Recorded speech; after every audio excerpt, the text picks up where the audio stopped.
A graça e a paz do Senhor, irmãos. Amém? Nós vamos abrir a palavra do Senhor em 1 Pedro, capítulo 1, a partir do verso 3, irmãos. Bendito seja o Deus e Pai de nosso Senhor Jesus Cristo. Conforme a sua grande misericórdia, Ele nos regenerou para uma esperança viva, por meio da ressurreição de Jesus Cristo dentre os mortos, para uma herança que jamais poderá perecer, macular-se ou perder o seu valor. Herança guardada nos céus para vocês, que mediante a fé são protegidos pelo poder de Deus, até chegar à salvação prestes a ser revelada no último tempo. Nisso vocês exultam, ainda que agora, por um pouco de tempo, devam ser entristecidos por todo tipo de provação. Assim acontece para que fique comprovado que a fé que vocês têm, muito mais valiosa do que o ouro que perece, resultará, mesmo que refinado pelo fogo, é genuína e resultará em louvor, glória e honra, quando Jesus Cristo for revelado. Até aqui, irmãos. Senhor, eis a Tua palavra, Senhor, fala conosco, como o Senhor tem falado ao longo dos séculos, aqueles que buscaram ao Senhor. Tua palavra diz que aqueles que buscam ao Senhor de todo o coração encontram o Senhor. Então, que cada um que possa buscar de todo o coração e possa se encontrar contigo aqui, Senhor. Porque nós viemos aqui nos encontrar com ninguém menos, Senhor, do que com o Senhor. Então, fala aos nossos corações, transforma-nos, Pai. Dá-nos alimento vivo da Tua palavra, que nós saiamos daqui, Pai, preenchidos pela Tua presença e pelo conforto do Teu Espírito. Em nome de Jesus. Amém.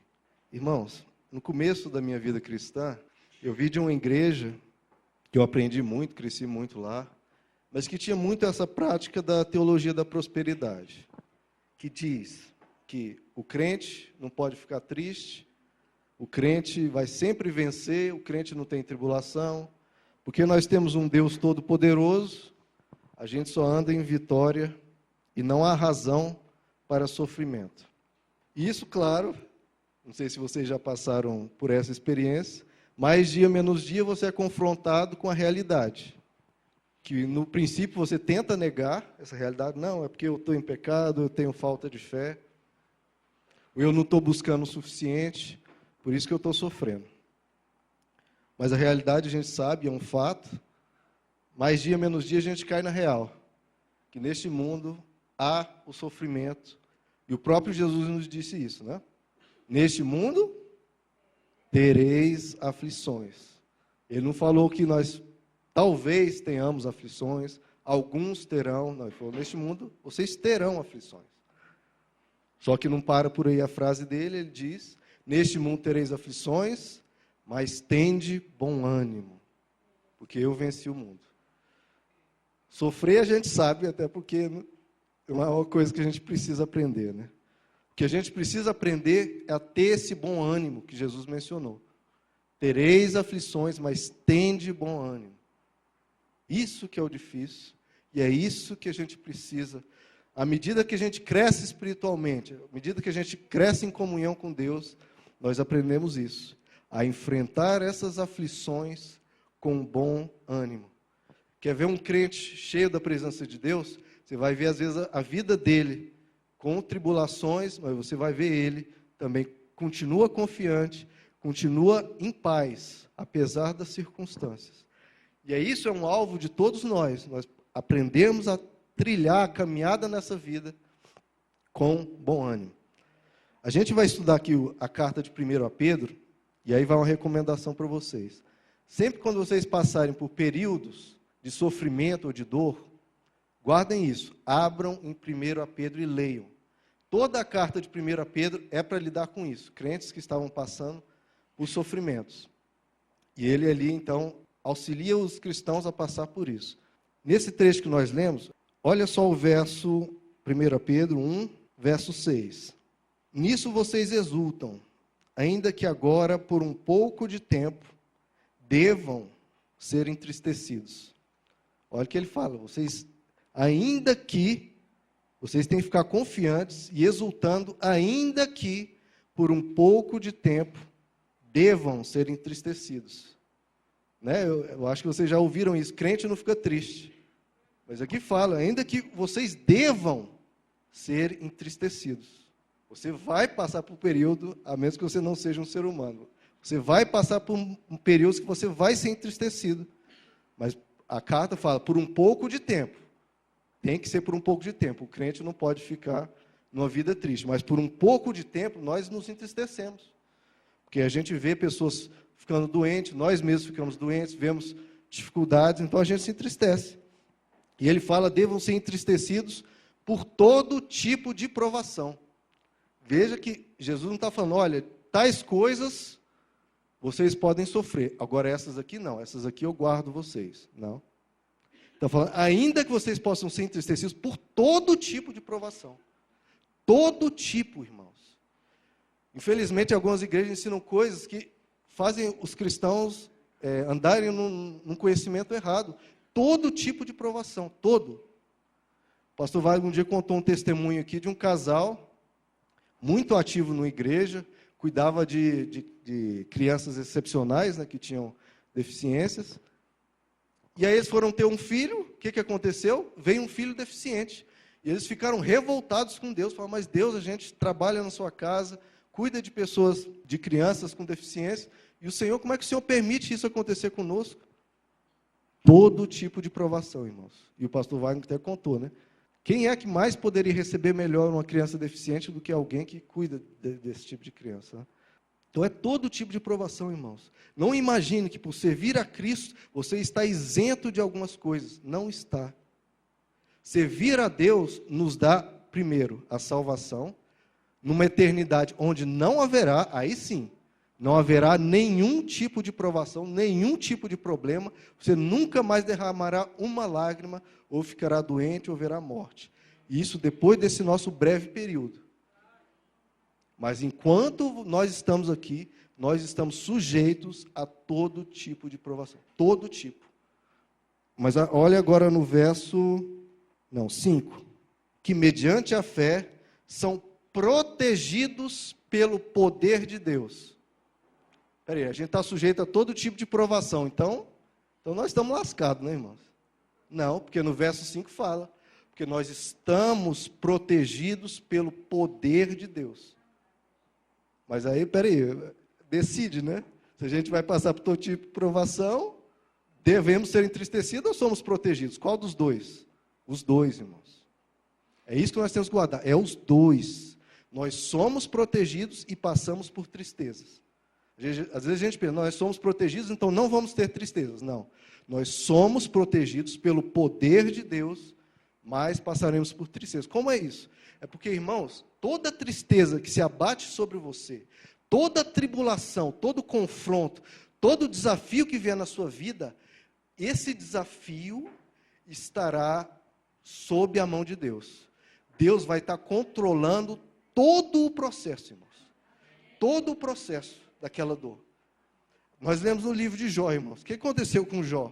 Ele foi dizimado, ele foi destruído. Mas em todo o tempo, irmãos, Jó estava seguro. Ele estava protegido por Deus. Satanás queria arrebentar com Jó, e Deus falava, olha, pode fazer tal coisa, mas só até aí. Só até aí. E Satanás, nem ninguém poderia ir além daquilo. Porque havia uma ordem de Deus. Tal coisa sim, tal coisa não. Jó estava sob o controle de Deus, irmão. Jó se sentia desamparado, se sentia só, se sentia totalmente sem Deus. Mas ele não sabia, irmãos, que Deus estava completamente com ele. Ele estava protegido. Estava sendo entristecido, mas estava protegido. Por incrível que pareça. Então Deus vai permitir que algumas coisas nos sobrevenham. Olha no verso 7. Assim acontece, tem um propósito nisso, como foi na vida de Jó, com você também. Assim acontece para que fique comprovada que a fé que vocês têm, muito mais valiosa que o ouro que perece, mesmo que refinado pelo fogo, é genuína e resultará em louvor, glória e honra quando Jesus Cristo for revelado. Irmãos, quando Jesus Cristo for revelado, Jó vai ganhar um grande abraço de Deus. E você também. E ele vai falar, muito bem, servo bom e fiel. Foste fiel no pouco, No pouco que nós tivemos aqui na terra, nós fomos fiel. E eu no muito te colocarei. Isso, Jesus Cristo vai, quando for revelado, vai dizer para você, muito bem, servo bom e fiel. E não tem nada mais que eu espero ouvir que isso, irmão. Para mostrar mais uma vez essa questão de que coisas vão nos abater, irmãos, agora vamos pular para o verso 4, o capítulo 4. Eu falei, né, que a carta de 1 Pedro, toda lida sobre isso, sobre a questão dos cristãos passarem por aflições, como Jesus diz. Capítulo 4, verso 12. Olha só, como o apóstolo Pedro é instrutivo. Amados, não se surpreendam, ele é bem enfático, não se surpreendam com o fogo que surge entre vocês para os provar, como se algo estranho lhes estivesse acontecendo. Olha só, não se surpreendam. Se você for abatido por alguma prova, alguma tribulação, não se surpreenda. Ele fala como se tivesse algo estranho acontecendo. Não, mas meu Deus, por que isso está acontecendo comigo? Não se surpreenda.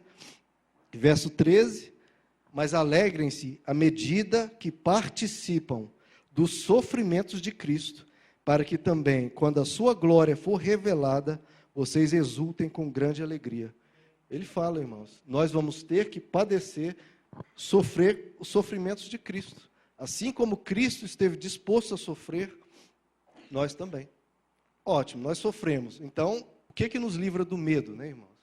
Que as pessoas do mundo, elas têm medo de coisas que podem vir sobre elas. Se eu estou falando que a Bíblia fala que sofrimentos virão sobre nós, o que nos livra do medo, irmãos? Então, pronto, né? Como eu falei, a gente está, que ao Deus dará, a gente está sozinho neste mundo, não. Jesus, em João capítulo 14, ele diz, deixo-lhes a minha paz lhes dou. Não a dou como o mundo a dá. Não é como o mundo dá, que a paz que o mundo dá é circunstancial. Se tudo está bem, você está em paz. Se está mal, não estou em paz. Não. Ele fala, não se perturbem os seus corações, nem tenham medo. Nem tenham medo. Jesus fala, não perturbem os seus corações, nem tenham medo. A gente sabe que na Bíblia, 366 vezes diz, não temas. Então Deus fala para você, não temas. Vai vir sofrimento? Vai. Mas não temas. A gente sabe a história que Jesus falou, que a casa firmada na rocha e a casa firmada na areia, as duas passam por tempestade, as duas. Qual que é a diferença? Mas então não tem diferença em ser cristão e seguir a Deus? Tem. Porque só uma vai ficar de pé, irmãos. Só uma vai ficar de pé. Aqui na terra e na eternidade, só uma vai ficar de pé. A nossa casa, se estiver firmada na rocha, vai permanecer de pé. Não se perturbem os seus corações, nem tenham medo. Como Jesus falou, teremos aflições, mas tende bom ânimo. Tomás Kempis diz uma coisa, irmãos, que o que mais nos afasta do progresso espiritual e do aperfeiçoamento na vida é o medo de dificuldade e medo da batalha.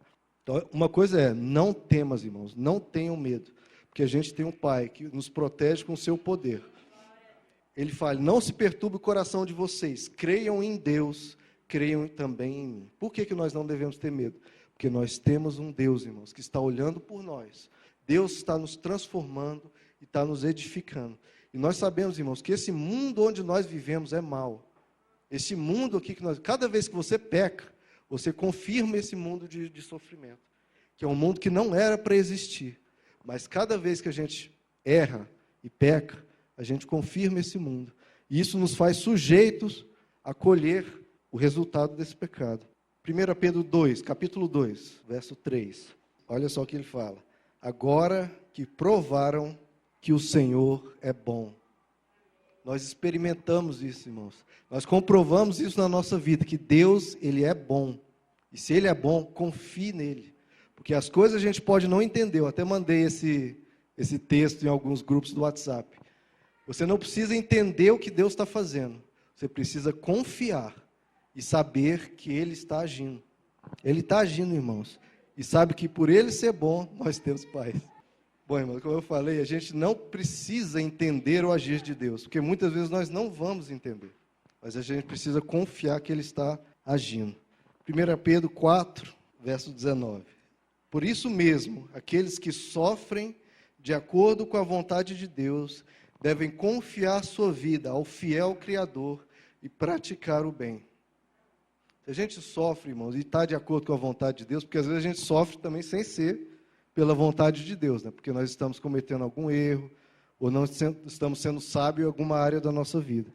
Mas se nós estamos sofrendo e é da vontade de Deus, confie sua vida ao fiel Criador. Confie, Ele é fiel, irmãos. Não há uma aparente contradição entre a fidelidade de Deus e o sofrimento, mas é uma contradição aparente, Ele é fiel. Lá em Isaías, vocês não precisam abrir, 54, diz assim: embora os montes sejam sacudidos e as colinas devam ser removidas, ainda assim a minha fidelidade para com vocês não será abalada, nem a minha aliança de paz será removida, diz o Senhor que tem compaixão de você. Ou seja, o mundo pode estar em uma maior tribulação, a fidelidade de Deus não se abala, irmãos. Ele permanece o mesmo, permanece fiel e permanece bom. E como Pedro diz, nós comprovamos isso, nós experimentamos isso, que Deus é bom. É muito interessante quando você vê uma pessoa, quando ela se converte, ela só recebe bênção. Primeiro, ela não passa um sofrimento, não pega um resfriado, nada, só bênção. Por quê? Porque Deus primeiro deixa ela experimentar que Deus é bom. Ela experimenta, está comprovado isso na sua vida, que eu sou bom? Tá. Agora você vai ter que passar por algumas etapas para você crescer espiritualmente. Então isso acontece, irmãos, com todos nós. Mas a gente tem que ter aquela segurança. 1 Coríntios 10 diz que Ele é fiel e não permitirá que sejamos tentados acima das nossas forças. Nunca Ele permitirá. Essa é a diferença entre nós e alguém que não tem Deus, irmãos. Essa pessoa, ela não tem essa segurança, nós temos. Deus não permite que você seja tentado acima de suas forças. Às vezes, quando vem alguma tribulação muito pesada, aí você pensa, meu Deus, por que está acontecendo? Então, você pode lembrar disso. Se a tribulação é tão forte e Deus não permite que você seja tentado acima das suas forças, é porque você é forte e você aguenta, irmãos. Você aguenta. Pode ficar de pé, porque Ele sabe que você consegue suportar aquilo. Porque se você não conseguisse, Ele não ia permitir aquilo acontecer. Tem uma música do Thales Roberto, olha só essa música, Meu Futuro. Ele fala sobre o futuro dele, né? Olha o que ele diz. Olho para o meu futuro. Quando você olha para o seu futuro, o que você vê, irmão? O que você vê quando você olha para o seu futuro? Olha o que ele vê. Olho para o meu futuro, simplesmente vejo a mão de Deus e mais nada. Mais nada. É isso que nós temos que ver. Vai ter problemas? Vai, mas eu estou vendo a mão de Deus lá na frente. Eu estou vendo a mão de Deus cuidando da minha vida. Como será meu amanhã? A gente não sabe, mas ele fala, eu só tenho uma garantia, é Deus e mais nada. Eu só vejo a mão de Deus e é Deus a minha garantia. Quando o céu está escuro, traz a tempestade, eu me escondo. Mas eu sei muito bem a força do Deus que eu sirvo. Uma ordem dele faz do que não é possível se tornar um milagre. Quem anda com Deus não vive só. É cuidado como criança de colo, que nos braços fortes do Pai descansa no aconchego do amor. Assim sou eu. O meu futuro é Deus. Glória a Deus, irmãos. Merece uma salva de palmas? O meu futuro é Deus. Eu só quero isso para o meu futuro, irmãos. E para o do Petros, para o da minha esposa, para essa igreja e para você. Que o seu futuro seja Deus. Ah, mas o que vai acontecer? Eu não sei, mas que seja Deus. Que seja Deus. Que a gente continue aos pés dele, abraçados com ele, indo até o fim com ele. Vamos de novo a 1 Pedro. 1 Pedro, capítulo 1. Agora vamos para o verso 9. Pois vocês estão alcançando o alvo da sua fé. Que alvo será o da fé, irmãos? A salvação das suas almas. Veja só, irmãos, o alvo principal da nossa fé é um só, a salvação das nossas almas. O alvo da nossa fé não pode ser adquirir riquezas, não pode ser ter uma vida isenta de tribulações, de sofrimento. Não, o alvo da fé é a salvação. Sempre o propósito de Deus na sua vida não é te dar um futuro perfeito, é te dar um futuro que te leve para a salvação. E Ele não vai permitir que nada, irmãos, tirem vocês desse caminho. Irmãos, uma barra de ferro, quando ela entra em contato com algumas coisas, ela enferruja. E aquela ferrugem vai crescendo, crescendo, até que aquele ferro, aquela barra que nenhum ser humano consegue quebrar, se desmancha. Então aquela barra de ferro pode estar perfeita, como você às vezes está na fé perfeito, mas se uma ferrugem vier e aquilo começar a te decompor, acaba a sua salvação. Hoje você está salvo e amanhã Deus vai tirar toda a ferrugem, irmãos, que surgir na sua vida. Toda a ferrugem. E como é que se tira a ferrugem de uma barra de ferro? Você joga a barra de ferro no fogo. Tem que ir para o fogo. Aquela ferrugem é destruída, mas o ferro permanece e vai mais limpo ainda. Assim como o ouro e como a prata. Como é que você limpa o ouro? O ouro, quando você encontra na natureza, ele está todo sujo, incrustado de outras pedras, de outros metais ali misturado no ouro. Como é que você faz o ouro se tornar puro? Você joga de novo, no calor, todas as coisas ali evaporam, até quando chega a uma temperatura tão alta que só sobra o ouro, derretido, mas só o ouro.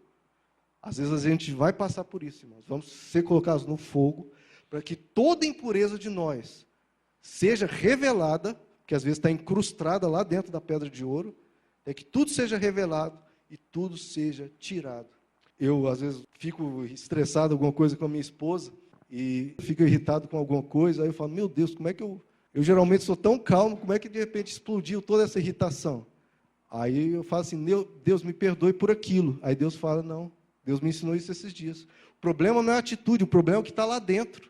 E Deus tem que fazer a atitude aparecer para a gente acordar e ver que tem algo lá dentro que precisa ser limpo. Deus vai fazer as coisas aparecerem, irmãos, porque Ele começa a limpar. O alvo da nossa fé é a salvação. 1 Pedro, agora capítulo 2, verso 20. Pois que vantagem há em suportar açoites, recebidos por terem cometido o mal, mas se vocês suportam o sofrimento por terem feito o bem, isso é louvável diante de Deus. Olha que loucura, irmão. Se vocês suportam o sofrimento por terem feito o bem, isso é louvável diante de Deus. Para isso, vocês foram chamados, pois também Cristo sofreu no lugar de vocês, deixando-lhes exemplo, para que sigam seus passos.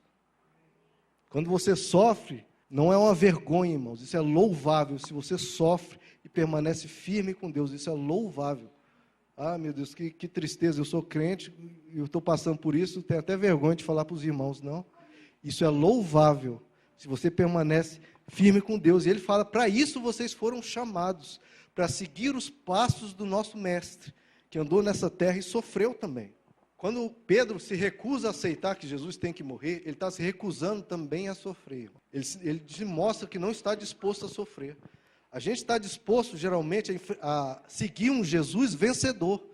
Ele estava disposto a lutar e conquistar o Império Romano, mas era para vencer, para sofrer, aí já é outra história. Quando foram capturar Jesus, Pedro negou Jesus. Então a gente tem que seguir os passos do nosso mestre para onde for, para onde quer que ele vá. A autonegação diz, olha só o que Dietrich Bonhoeffer diz. A autonegação consiste em ver somente aquele que segue em frente, sem olharmos o caminho que julgamos tão difícil. A autonegação diz apenas isso. Ele vai na frente, apega-te a ele. Ele está indo. O teu mestre está indo. Jesus está indo. Se você for seguir Jesus, ele vai passar. Quando ele estiver passando por um jardim lindo, a gente acha ótimo seguir Jesus. Mas se de repente ele começa a virar e está indo para um deserto, o discípulo, ele anda atrás do mestre.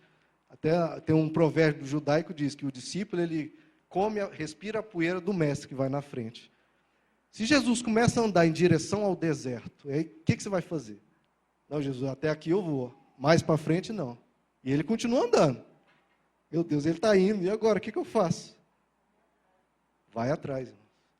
Está indo para um deserto, está indo para um lugar cheio de perigo, continue indo atrás. Como um discípulo, apega-se a ele. Dietrich Bonhoeffer diz, Jesus diz que existe uma cruz já preparada para cada um de nós, uma cruz a nós destinada e atribuída por Deus. Às vezes eu brinco com a Luana, às vezes eu brinco com ela, olha amor, você é a minha cruz.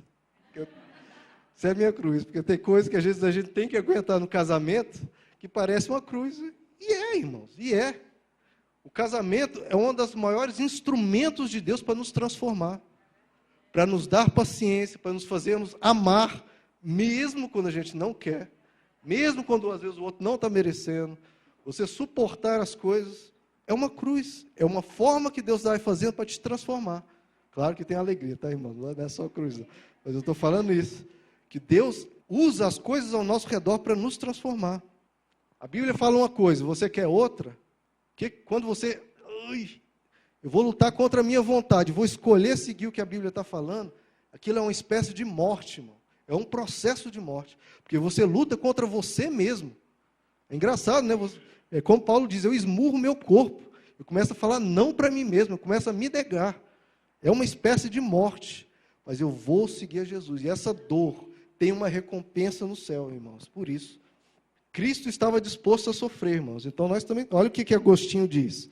Eu acho linda essa frase. Ele falando de Jesus: a vida desceu para morrer. O pão desceu para ter fome. O caminho desceu para se cansar da caminhada. A fonte desceu para ter sede. E tu recusas sofrer? Se o nosso Jesus sofreu tanto assim, a gente não pode dizer não. Porque ele sofreu por nós, sem precisar sofrer. Porque ele não tinha culpa nenhuma. Nós sim temos culpa por este mundo, está como está. Então nós temos que aguentar. Agora vamos ver 1 Pedro capítulo 3, verso 14. Todavia, olha, veja como Pedro sempre está no mesmo assunto. Todavia, mesmo que venham a sofrer, porque praticam a justiça, vocês serão felizes. Não temam aquilo que eles temem, não fiquem amedrontados. Antes, santifiquem a Cristo como Senhor em seu coração. Até aqui. A gente vai sofrer? Vai. Quando você está sofrendo, o que você tem que fazer? Santifique Cristo como Senhor no seu coração. Você vai falar: Senhor, eu não entendo, eu não sei, eu não entendo por quê. Mas o meu coração vai continuar dizendo: o Senhor é o Senhor da minha vida. Tu és Senhor. Se tiver que me jogar no fogo para me limpar, faça isso, Senhor. Se eu tiver que passar por coisas, faça isso. Porque o Senhor é o Senhor da minha vida. Então eu me entrego, eu me abandono em tuas mãos. Faça o que for necessário. Irmãos, todas as pessoas da Bíblia, pode ler, de Gênesis a Apocalipse, todas as páginas da Bíblia, todos os grandes homens da Bíblia que a gente encontra, todos passaram por sofrimentos, por tribulações. Todos, sem exceção. E você vai ver que todos que passaram por essas tribulações se beneficiaram delas, cresceram com elas, se transformaram em pessoas melhores por elas, e o nome de Deus é louvado nesse livro aqui, porque eles passaram por aquilo. Eles passaram por aquilo e podem dizer, e hoje a gente vê, olha, eles passaram por aquilo e o nome de Deus está sendo glorificado por causa daquilo. E quando você passar por algo e vencer, irmãos, porque no fim, como nós lemos, é por um pouco de tempo, e depois você vencer, você vai poder ajudar outros, a sua vida vai ser um testemunho de que está com Deus, tem vitória, irmãos, tem vitória sempre. E depois que você passa por isso, você passa a considerar as coisas mais leves. Aquilo que era pesado, passa a considerar mais leve. A gente sabe, né, um corredor, para correr uma maratona, 42 quilômetros, é isso? Ele não começa correndo 42 quilômetros. Ele começa correndo 5, depois 10, 15.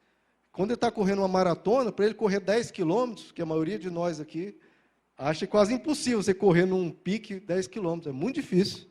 Mas quem faz uma maratona acha moleza 10 quilômetros. É a mesma coisa. A gente vai sendo fortalecido, vamos sendo treinados para ficar mais forte. Agora, acho que o último versículo de 1 Pedro, capítulo 5 agora. 1 Pedro 5, verso 6. Portanto, humilhem-se debaixo da poderosa mão de Deus, para que Ele os exalte no tempo devido. Está vendo? Vai ter uma exaltação no tempo devido. Lancem sobre Ele toda a vossa ansiedade, porque Ele tem cuidado de vocês. Ele tem cuidado de vocês. Verso 9. Resistam-lhe, permanecendo firmes na fé, sabendo que os irmãos que vocês têm em todo o mundo estão passando pelos mesmos sofrimentos. Irmãos, nossos irmãos ao redor do mundo estão passando por sofrimentos iguais ou piores e estão resistindo. Nós também.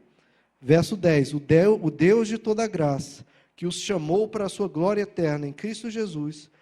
De novo, depois de terem sofrido, olha só, só depois de terem sofrido durante um pouco de tempo, os restaurará, os confirmará, lhes dará força e os porá sobre firmes alicerces. Amém? Vou ler de novo, verso 10. O Deus de toda graça, que os chamou para a sua glória eterna em Cristo Jesus, depois de terem sofrido durante um pouco de tempo, os restaurará, os confirmará, lhes dará forças e os porá sobre firmes alicerces. Promessa de Deus, irmãos. Promessa de Deus para você. Restaurará, confirmará, dará forças e lhe porá sobre firmes alicerces. Nós temos essa segurança, irmãos. Calvino falou uma coisa interessante, que cada lágrima sua recebe uma honra especial de Deus. Que honra é essa? Ele se lembra de cada lágrima. Você vê lá em um livro de Apocalipse, mostra que os anjos, cada lágrima que um santo, que um filho de Deus derrama, ele colhe essas lágrimas e guarda num vaso. Todas as suas lágrimas que você derramou. Você pensa, ninguém está vendo minha lágrima, ninguém está me vendo sofrer. Eu estou sozinho aqui. Você não sabe, mas tem um anjo do teu lado, colhendo cada lágrima, levando para o céu e depositando num vaso. E vai ficar ali guardado, até o dia que você for para lá e você vai ver. Deus vai te mostrar cada lágrima que você derramou. Eu contei, está aqui comigo, e eu estava cuidando de você. E por isso que depois daquelas lágrimas, você viu que eu te dei a vitória. Cada lágrima recebe essa honra de Deus, irmãos. Cada lágrima. Tomás Kempis diz isso aqui, olha, nós temos que nos esforçar como homens e mulheres corajosos para nos manter de pé na batalha. E aí nós vamos sentir descer sobre nós o socorro de Deus vindo do céu. Porque aquele que nos permite lutar, a fim de que alcancemos a vitória, está pronto para socorrer os que lutam bravamente e confiam na verdade em sua graça. Nós temos que lutar, irmãos, bravamente. E Deus está olhando por nós. Tem uma música que eu gosto, de uma banda chamada Guardian, essa eu sei que ninguém conhece. Chama A Chuva, A Tempestade. É em inglês, mas eu vou traduzir aqui para vocês. Olha que linda essa música. Quando eu estou triste e abatido, e parece que não tem para onde eu fugir, eu sinto a dor, eu sinto o desassossego, o sofrimento, e parece que eu vou ser derrotado. Quem vai deter a tempestade sobre a minha vida? Terá que ser você, Senhor. A tempestade vem sobre mim, o medo me abate, lá dentro da minha alma, eu me sinto tão fraco, que eu acho que eu não aguento mais, eu me sinto tão fraco, que eu não aguento mais. Mas aí eu vejo um homem, os olhos dele são como chamas de fogo, e a tempestade foge do seu poder. O amor me ergue do chão, e o medo foge pelo toque da sua mão. Vivendo pela fé, nunca diga nunca, permanecendo de pé quando a tempestade vier. Eu tenho que atravessar esse tempo ruim, permanecendo de pé quando a tempestade vier. Eu sou tão grato pelo que Ele fez por mim. Ele levou minhas tristezas para longe. As tempestades vêm e vão. E as tempestades vêm e você sabe que é um fato. É um fato. Mas o poder de Deus vai fazer você permanecer de pé. O amor me ergueu. O medo fugiu pelo toque da sua mão. A tempestade vai vir, é um fato, irmãos. Mas há um fato maior que é: Deus cuida de nós. Amém. Nós vamos sofrer, vamos. Mas debaixo do cuidado de Deus, Ele está nos guardando. Permaneça de pé, irmãos, no meio da tempestade. Aguente, porque depois de tudo você vai ver que você vai se tornar uma pessoa melhor. E Deus esteve o tempo todo contigo, o tempo todo. Tem aquela ilustração, né, que eu acho que provavelmente muitos conhecem. A pessoa viu assim, né, sempre 2 pegadas na areia e 2 pegadas do lado. Como se fosse ela andando e Jesus andando do lado. Só que quando veio um momento de dor, de tristeza, ele só vê 2 pegadas. Aí ele reclama com Deus, mas Deus, parece que quando eu estava tudo bem, você estava andando do meu lado. Quando estava tudo mal, eu só vejo 2 pegadas, eu estava andando sozinho. Aí Jesus fala para ele, não, quando você viu só 2 pegadas, é porque eu estava te carregando no colo. Você vai suportar, irmão, você tem mais força do que imagina. Não apenas em você, mas no Deus que você serve. Terminando, irmãos, eu vou ler uma frase de Lutero. Olha só. Eis o caminho da cruz, né? Que Jesus falou, tome a sua cruz. Eis o caminho da cruz. Não a obra que tu escolhes, não o sofrimento que tu imaginas, mas sim o caminho que te é preparado contra a tua escolha, contra teu pensamento e desejo. A esse segue, a esse te chamo. Nele, ser discípulo, é tempo oportuno, teu mestre chegou.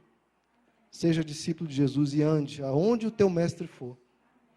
Quero orar, irmãos, principalmente para aquelas pessoas que estiverem passando por alguma dor, algum sofrimento, para que Deus realmente conforte, fortaleça, e a graça do Senhor possa fazer essa pessoa, como na barra de ferro, toda ferrugem sair, e ela sair depois disso mais forte, e permanecer seguindo a Jesus, aonde quer que Ele for.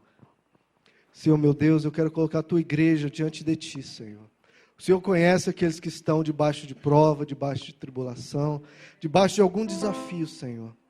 Dá a eles a força para vencer, Pai. Os corredores, os maratonistas têm seus desafios, e nós temos os nossos desafios espirituais, que nós precisamos vencer nessa terra, até chegar à salvação das nossas almas, até chegar à glória junto de Ti, Senhor. Ajuda cada um, Senhor, a não se perder pelo caminho, a não se desviar nem para a esquerda, nem para a direita, mas permanecer firme no Senhor, andando lado a lado com o Senhor, e que o Senhor possa tomar no colo, Senhor, fortalecendo essas vidas com a Tua rica presença, com o Teu poder, como a Tua palavra diz, confirmando, restaurando, dando força, Senhor, para vencer.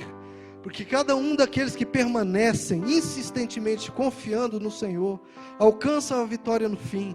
Eu já experimentei isso, tantos já experimentaram, Senhor, e cada um de nós possa experimentar cada vez mais, que contigo nós temos vitória, que contigo há segurança, que em Ti nós podemos confiar, Pai, que os sofrimentos não são em vão, mas redundarão em glória para o Teu nome, redundarão em pessoas melhores e transformadas, e que a cruz, Senhor, a gente não se negue a tomá-la, nem a nos negar, nem a Te seguir, Senhor, que a gente, se nós queremos vir após o Senhor, que nós possamos fazer isso, Senhor, aonde o nosso mestre for, aí iremos nós, aonde o nosso mestre for, aí iremos nós. Pode repetir isso comigo, irmãos? Aonde o mestre for, aí iremos nós. Aonde o mestre for, aí iremos de nós. De novo, aonde o mestre for, aí iremos nós. Senhor, dá-nos essa coragem, dá-nos essa força, e que em nome de Jesus, Pai, a gente possa fazer como os santos antes de nós, enfrentando, vencendo e glorificando ao Senhor, e se beneficiando de cada luta, Senhor, e nos tornando mais fortes para a glória do Teu nome. Em tudo, Senhor, o Teu nome seja glorificado.